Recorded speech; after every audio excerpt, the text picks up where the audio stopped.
अस्सलाम वालेकुम class, I hope you all are good. जैसे कि आपको पता है कि हमने लेसन नंबर 4 स्टार्ट किया हुआ था, poem raining in summer by H.W. Longfellow. आज हम वोकैबुलरी करेंगे। ए है find out the words from the poem which have the same meaning as in column A and write them in column B. Column A में जो words दिए गए हैं हमने उस वही वर्ड्स लेने हैं, यानी जो इनके मीनिंग है उससे रिलेटेड बुक में से वर्ड्स लेने हैं और उन्हें कॉलम बी में लिख देना है। ओके, स्टार्ट करते हैं। मेक्स रिपीटेड शार्प साउंड्स, बार बार तेज़ आवाज़ आना क्या है? Clatters.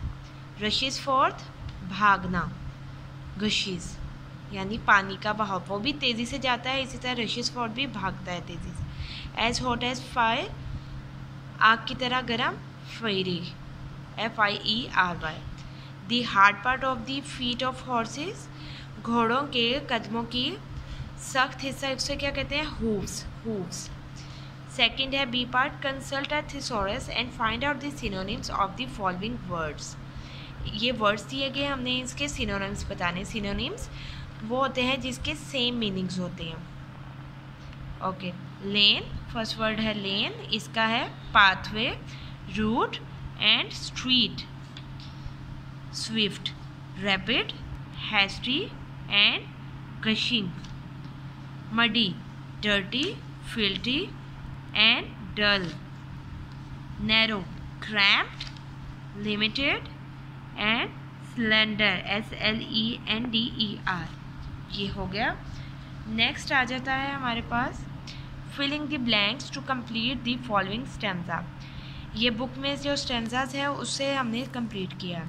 How it clatters along the, इसमें आ जाएगा roofs, like the tramps of hooves.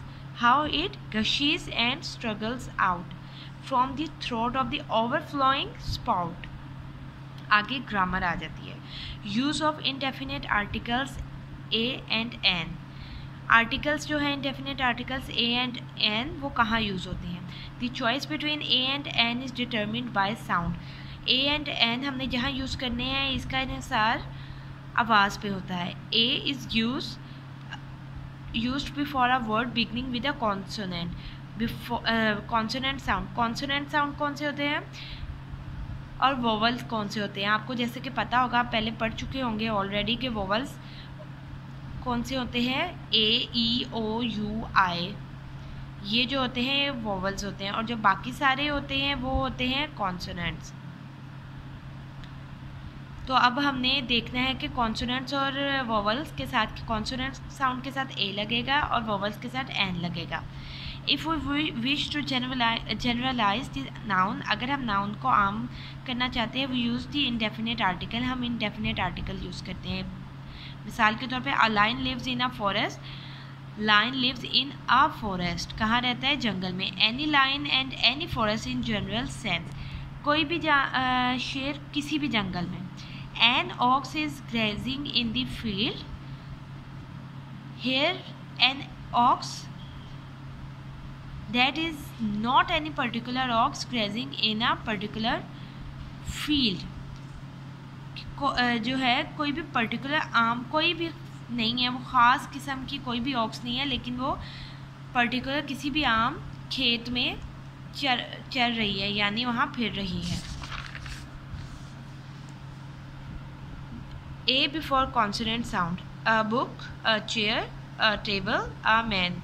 ये BCT और M, ये सारे कौन से कॉन्सोनेंट है? ये कॉन्सोनेंट साउंड से स्टार्ट होने वाले वर्ड से इसके पहले ए आ जाता है।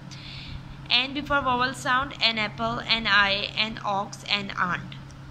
इसी तरह जो वोवल साउंड से स्टार्ट होते हैं उनके से पहले ए लगा देते हैं, लेकिन स्पेशल यूज़ भी होता है। अब before vowel sounding, as you were, a union, a useful book. Union and useful book, ये जो य और व आ जाता है इससे पहले अ लगता है। And before consonant sounding as vowel, और ये कुछ वर्ड्स ऐसे आ जाते हैं जैसे कि NR, NMA, इनसे पहले क्या लगा दिया हमने? NA। ये ख़ास इस्तेमाल है अ और एन का।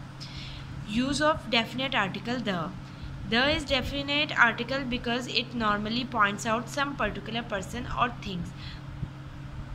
द जो है वो डेफिनेट आर्टिकल है जो कि आमतौर पे इस्तेमाल होता है किसी ख़ास इंसान या चीज़ के लिए। ही सा द टीचर, उसने उस्ताद को देखा। द आ गया टीचर से पहले, मीनिंग सम पर्टिकुलर टीचर यानी किसी खास उस्ताद को देखा। The definite noun and uncountable nouns, for example the box, the boxes, the milk extra are preceded by the. यानी डेफिनेट नाउन्स और अनकाउंटेबल जो नाउन्स होते हैं, अनकाउंटेबल कौन से होते हैं, जो गिने नहीं जा सकते, जैसे कि बॉक्स हो गया, बॉक्सेस हो गया, मिल्क हो गया, मिल्क का अनकाउंटेबल है, बॉक्सेस जो है वो काउंटेबल डेफिनेट नाउन्स है। ये जो है द से स्टार्ट होते हैं। अब filling the blanks using the definite articles a और एन है, ये आपने खुद करना है ये सारा। और नेक्स्ट आपने जो खुद करना है वो क्या है, complete the following sentences by filling in a और एन और the as many be suitable. और ये भी आपने खुद करना है, ठीक है। यहाँ तक आपका हो जाएगा ये काम। आगे क्या है, pronounce the following words laying the stress at proper syllable. Proper syllable noun जो है इनको हमने प्रॉपर सिलेबल्स पे स्ट्रेस डाल के पढ़ना है, यानी जोर लगा के। प्रेजेंट, सेंट, जेंट जो है हमारा प्रॉपर सिलेबल है। कॉन्ट्रैक्ट, कौन हमारा हो जाएगा, इस पर हमने जोर लगाया। आगे लाइन किसके नीचे लिख दी है, ऑब, ऑब्जेक्ट, ऑब्जेक्ट, मैं स्ट्रेस डाल रही हूँ ऑब के ऊपर। प्रेजेंट, प्रेजेंट, ये वर्ब है। कॉन्ट्रैक्ट, कॉन्ट्रैक्ट, इसमें वर्ब ये बन गया, तो इसमें प्रॉपर सिलेबल कौन सा हो गया है, ये ट्रैक्ट।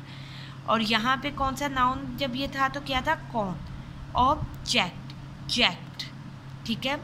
इसी तरह प्रेजेंट जब नाउन है तो सेंट है इसका प्रॉपर सिलेबल, जब ये वर्ब बन गया है तो प्रे बन गया है। इसी तरह कॉन्ट्रैक्ट में कौन है नाउन में और वर्ब में ट्रैक्ट है। फिर ऑब्जेक्ट में नाउन में ओब है एंड वर्ब में जेक्ट है। ये प्रॉपर सिलेबल है जिन पे मैंने स्ट्रेस दिया हुआ है, इनके नीचे लाइंस लिखी है, ठीक है। ये हमारा हो जाएगा काम। Thank you.